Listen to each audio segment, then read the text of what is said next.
Pusaka ini konon menjadi pusaka wajib bagi pria Jawa. Bentuknya itu sederhana, ia juga sering kita jumpai karena memang banyak jumlahnya.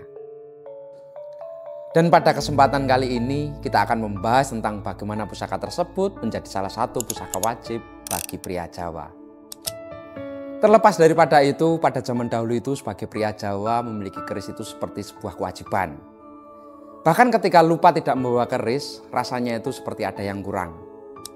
Kalau di era sekarang itu, bayangkan saja bagaimana rasanya ketika kita lupa untuk tidak membawa handphone.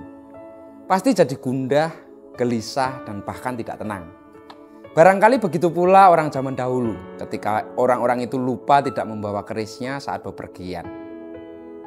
Hal ini mungkin karena fungsi keris itu memang bukan sebagai semata-mata senjata, tetapi keris lebih dianggap sebagai ageman, sehingga sudah seyogyanya jika ageman itu diagem dan diugemi, baik itu nilai-nilai luhur yang tersemat di dalamnya. Pada era sekarang, apakah keris masih berlaku demikian? Tentu saja tidak.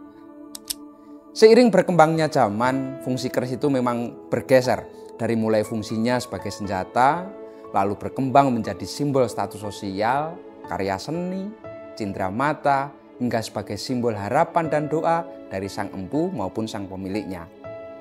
Lalu bagaimana fungsi keris di zaman modern seperti era-era sekarang? Ada beberapa pertanyaan yang berkelindan itu tentang untuk apa kita memiliki keris, lalu apa fungsinya, dan kemudian bagaimana peran keris dalam kehidupan masa kini. Apakah keris masih bisa menjadi barang berharga di era teknologi yang kian maju ini? Nah itu. Mari berlahan kita paparkan. Untuk itu panjenengan jangan kemana-mana. Dari Karanganyar Tentram, kami kabarkan.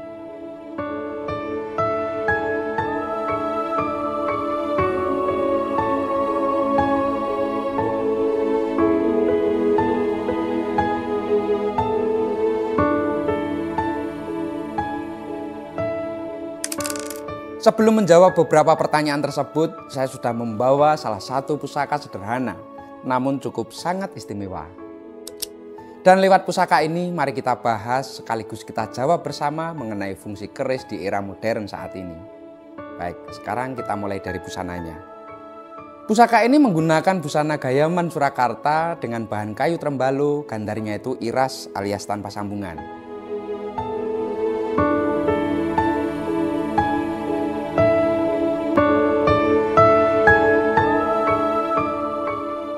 Ia dilengkapi dengan pendok belewah dari bahan tembaga yang cukup tebal.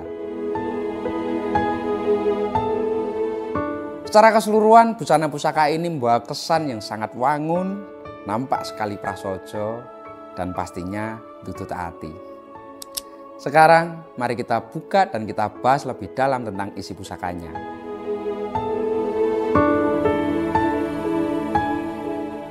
Pusaka ini tergolong dalam kategori keris lurus atau leres. Untuk dapurnya itu dapur brojol. Sedangkan pamornya itu pamor wulan-wulan dengan tangguhnya itu Tuban era Majapahit.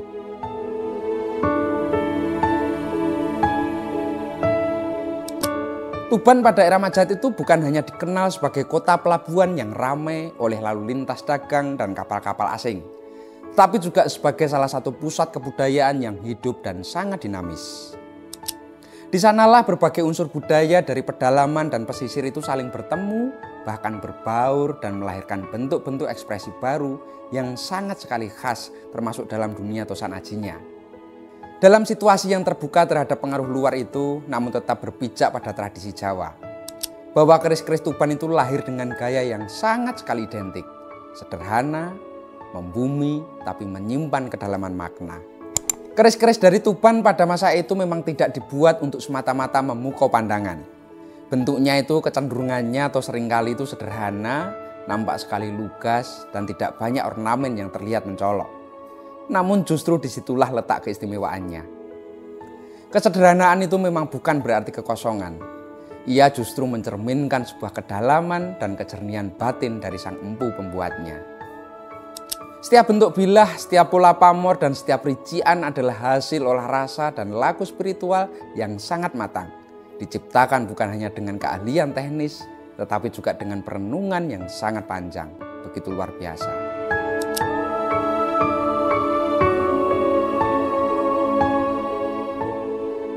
Keris Tuban itu rata-rata memang keris lurus dan jarang menggunakan greneng, karena biasanya itu berdapur tilam sari, tilam upih maupun dapur brojol. Biasanya pula bilah keris Tuban itu juga kebanyakan limpo tanpa odo-odo.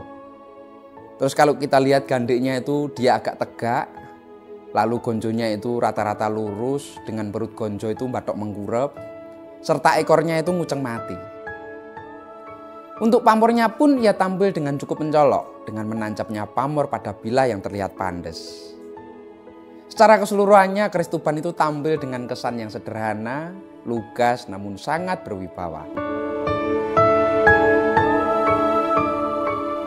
Dalam dunia perkerisan khususnya untuk keris Tangguh Tuban, kita itu melihat bagaimana seni, spiritualitas dan kekuasaan itu menyatu dalam harmoni yang luar biasa. Keris tidak hanya menjadi lambang status atau perlengkapan busana kebesaran, tetapi juga menjadi guru yang diam, menuntun nilai-nilai kehidupan bagi pemiliknya tentunya. Sebagai pusaka yang lahir dari era Majapahit, keris Tuban itu membawa semangat kejayaan yang berakar pada keteguhan batin dan keterbukaan budaya. Dua hal ini yang masih sangat relevan untuk kita resapi hingga sampai sekarang ini. Lalu sesuai dengan pertanyaan tadi, apa hubungannya dengan kehidupan masa kini?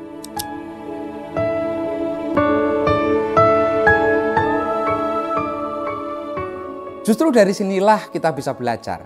Keris itu seperti ini memang tidak dibuat sekedar untuk dipajang atau dipamerkan, tetapi diciptakan untuk menjadi cermin batin. Sebuah pengingat bahwa kesederhanaan itu bukan berarti kelemahan dan bahwa yang lurus tidak selalu berarti kaku. Kadang justru itulah jalan yang kokoh dalam prinsip. Dapur brojol misalnya, secara filosofi itu melambangkan sebuah kelahiran, melambangkan kesederhanaan dan melambangkan kejujuran. Ia adalah keris tanpa luk, tanpa rekayasa dan tanpa tipu daya. Dalam dunia yang serba penuh dengan pencitraan, keris ini justru mengajarkan kita untuk kembali menjadi diri sendiri, diri yang apa adanya. Kalau kita membahas pamornya, pamor wulan-wulan yang tersusun di bilah ini mengingatkan kita bahwa setiap manusia itu memiliki cahaya dalam dirinya. Tidak harus menjadi matahari yang menyala terang, cukup menjadi rembulan saja yang menenangkan, memberi penerangan di tengah gelap. Maka apakah keris masih sangat relevan di era-era ini?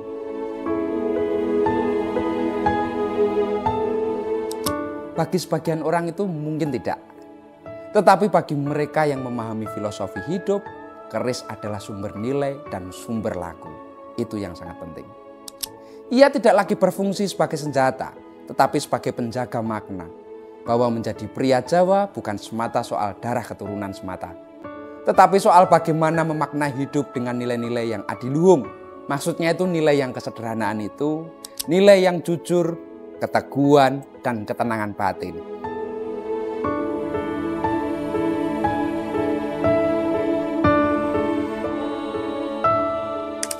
Jadi memiliki keris hari ini bukan sekedar urusan koleksi atau nilai sejarah semata, tetapi bagaimana kita memelihara jati diri dan memelihara peradaban yang tidak lekang oleh waktu. Dan pusaka inilah yang mengingatkan kita akan itu semua. Sekian, matur nuwun dan salam Dutet Ati.